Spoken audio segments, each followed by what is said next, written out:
कुरण कॉलेजच्या जवळ या ठिकाणी एक पेट्रोलचा टँकर लीक झालेला आहे, डिझेल भरून आलेला. हे बघा समोर.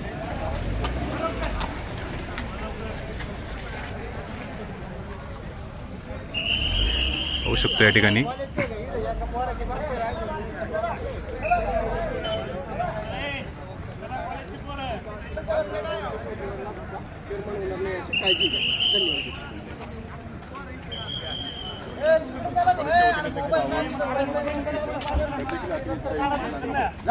वापरायला बंदी, फोन वगैरे वापरू नका असं पोलिसांनी आवाहन केलं. आपण झूम करूया इथनं, म्हणजे व्यवस्थित दिसेल. आता हा जो जिथं लिकेज चालू आहे तुम्ही पाहू शकताय का, पेट्रोलची या ठिकाणी तार लागलेली दिसते आणि काही लोकांनी बॅरल देखील आणलेले जे काही पेट्रोल इंधन जे वाहते ते भरण्यासाठी.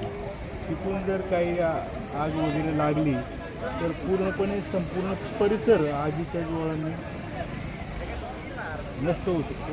त्यामुळे पोलीस कोणालाही या ठिकाणी आतमध्ये पाठवत नाही आहे. तर अग्निशमन दलाची गाडी देखील या ठिकाणी आपण पाहू शकतो. आणि हा रस्ता पूर्णपणे आता जाम केलेला आहे.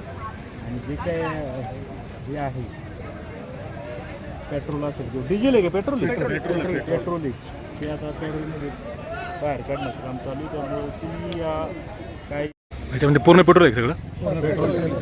किती वेळ झाला भाऊ?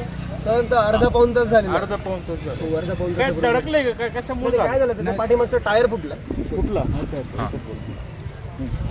बोला बोला. नमस्कार.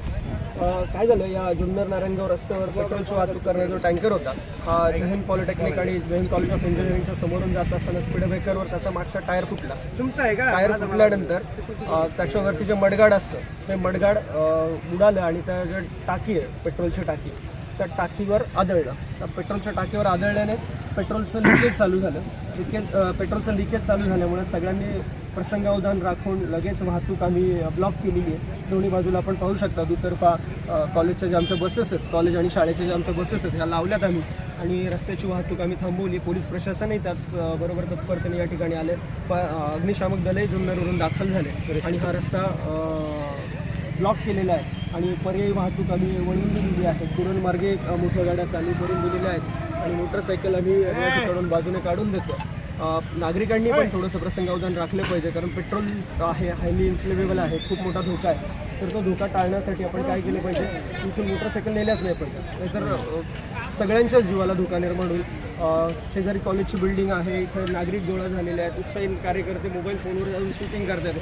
हायली इन्फ्लेमेबल असल्याकारणानं मोबाईल फोनसुद्धा त्या ठिकाणी टाळायचं असतो. आणि ह्या गोष्टी जर पाळल्या तर पोलीस प्रशासन आणि अग्निशमन दलाच्या मदतीने लवकरच त्या टँकरचं जे काही पेट्रोल हे खाली केलं जाईल आणि हा रस्ता वाहतुकीसाठी खुला केला जाईल. हा टँकर कुठल्या पंपाचा होता साहेब? तो नाही माहिती. मी जैन कॉलेजचा एम्प्लॉई आहे. मी कळल्या बाहेर आलो आणि मदत करतो. मुलं जी काही शाळा सुटतील वगैरे बाहेर येऊन दिलं जातं नाही, काय मुलांच्या शाळा सुटणार आहेत 12:30ला, अजून वेळ आहे. आणि जरी समजा 12:30ला शाळा सुटल्या तर आमच्या वरच्या घेतली की विद्यार्थीची वाहतूक करणारी बसेस आपण काढून नेऊ शकतो. आणि सुदैवाने खालच्या गेटने आपण पॉलिटेक्निक किंवा इंजिनिअरिंग आहे तोपर्यंत तर काही थांबणार नाही, ती 4:30ला सुटणार आहे, तोपर्यंत तर काही तो धोका निर्माण होणार नाही. बरं सर, आता हे इमारतीमध्ये इथे वर्ग खोल्या काही रिकामे केलेत का? काय नाही, विद्यार्थी त्या वर्गांमध्ये आहेत ते.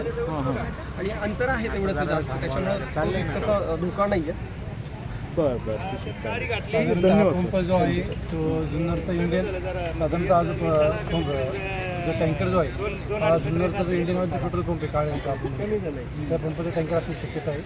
जो त्या पंपच्या टँकरच्या ड्रायव्हरनी पंप मालकांना सूचना केलेली आहे, त्याप्रमाणे त्यांचे दुसरा जो टँकर आहे तो मार्गस्थ आहे, तो येणार आहे लवकरच. तो आल्यानंतर आपण त्याची शिफ्टिंग करणार आहे. तो पण तात्पुरत्या स्वरूपात त्यांनी ड्रम वगैरे भरण्याची सुविधा त्याला करून दिलेली. तसं त्यामध्ये कंपार्टमेंट असतात. त्याच्यामध्ये टोटल हा 12,000 लिटरचा टँकर आहे. त्याच्यामध्ये 3,000 लिटरची 4 कंपार्टमेंट असतात. म्हणजे पूर्ण सगळं पेट्रोलच आहे का सगळं? पूर्ण टँकर जो पेट्रोलचा आम्ही प्राथमिक चौकशी केली, त्याच्यामध्ये पूर्णपणे हा टँकर जो आहे पूर्णपणे पेट्रोलचा आहे. त्याच्यामुळं आपण सध्या जास्त ठीक आहे. धन्यवाद. चला, धन्यवाद खूप खूप.